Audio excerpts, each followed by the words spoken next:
రెండు జిల్లాల మధ్య చిచ్చు రేపుతున్న రాళ్లవాగు రోడ్డు. ఇక్కడ ప్రైవేట్ సైన్యం పహారా. ఏడాది కాలంగా ఇదే తంతు. చోద్యం చూస్తున్న ఆర్ఎండ్బి, టీజీఎండీసీ అధికారులు. రాళ్లవాగు అడ్డుకట్ట తొలగించి రాకపోకలకు అనుమతి ఇవ్వాలని గిరిజన ఇసుక సొసైటీ సభ్యుల డిమాండ్. భద్రాద్రి, కొత్తగూడెం, ములుగు జిల్లాల మధ్య గత ఏడాది కాలంగా రోడ్డు వివాదం నడుస్తోంది. చర్ల మండలం నుంచి ఇసుక లారీలు వెంకటాపురం మీదుగా రాకుండా రాళ్లవాగు వద్ద అడ్డుకట్ట వేయడాన్ని నిరసిస్తూ చర్ల మండలంలోని గిరిజన ఇసుక సొసైటీల సభ్యుల ఆధ్వర్యంలో రాళ్లవాగు వద్ద ధర్నా కార్యక్రమం నిర్వహించారు.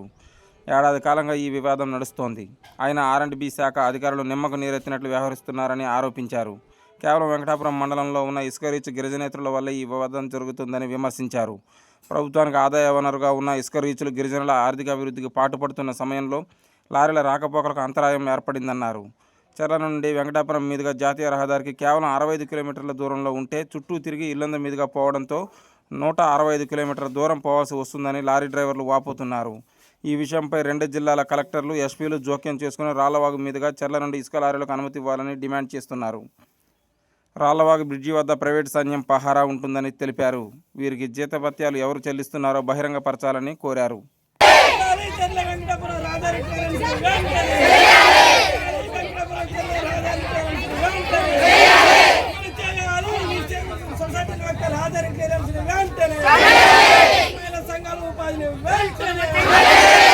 భద్రాద్రి కొత్తగూడెం జిల్లాలోని ఆదివాసులం. మేము గిరిజన మహిళా సొసైటీలం ఇసుక ర్యాంప్లో మాకు ప్రభుత్వం నుండి సొసైటీలు శాంక్షన్ చేసి మాకు ఉపాధి కల్పించారు.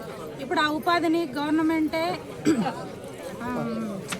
అంటే మేము పొందుకోకుండా మాకు అడ్డంకులు ఏర్పడినప్పుడు పట్టించుకోవట్లేదు.